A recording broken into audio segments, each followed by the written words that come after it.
Lorsque vous lancez SolidWorks, une barre de menu située à droite apparaît. On appelle cette barre le volet des tâches. Si celle-ci n'est pas active ou n'apparaît pas, vous pouvez la faire apparaître en positionnant votre curseur sur la barre grise, ici en haut de SolidWorks. Vous faites un clic droit avec la souris.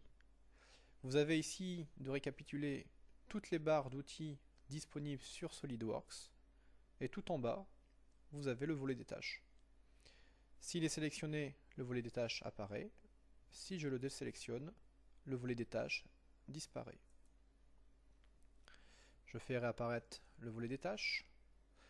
Vous pouvez également le masquer via les deux petites flèches qui sont ici sur la droite.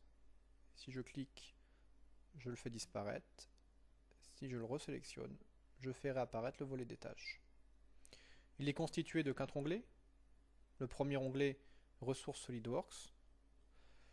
Lorsque vous cliquez dessus, vous avez un menu déroulant qui apparaît, avec à l'intérieur plusieurs sous-menus, pour commencer, communauté, ressources en ligne. Celui qui est le plus souvent employé est le premier, pour commencer, qui va vous permettre de créer un nouveau document, ou d'ouvrir un document, d'avoir accès aux tutoriels en ligne, c'est-à-dire des exercices pratiques qui vont vous permettre de vous auto-former. Un icône nouveauté qui vous permet de voir toutes les nouveautés liées à votre version de SolidWorks. Et enfin un icône ressources de l'enseignant qui est disponible uniquement sur la version éducation nationale. Le sous-menu communauté permet quant à lui d'avoir accès à des ressources via internet. Il en est de même pour le sous-menu suivant, ressources en ligne.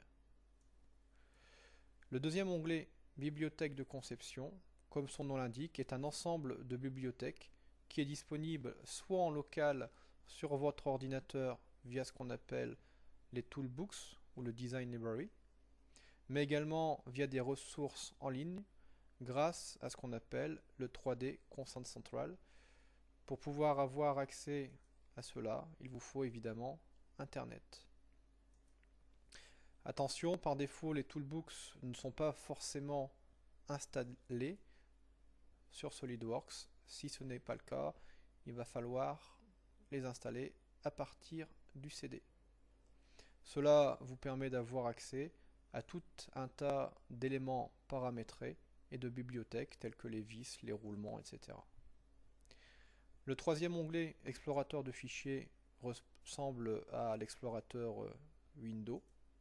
Donc c'est un menu déroulant qui va lister un petit peu tout ce qui se passe et tous les fichiers qu'il y a sur votre disque dur. Enfin, le quatrième onglet, palette de vue, va vous servir uniquement lorsque vous allez faire de la mise en plan.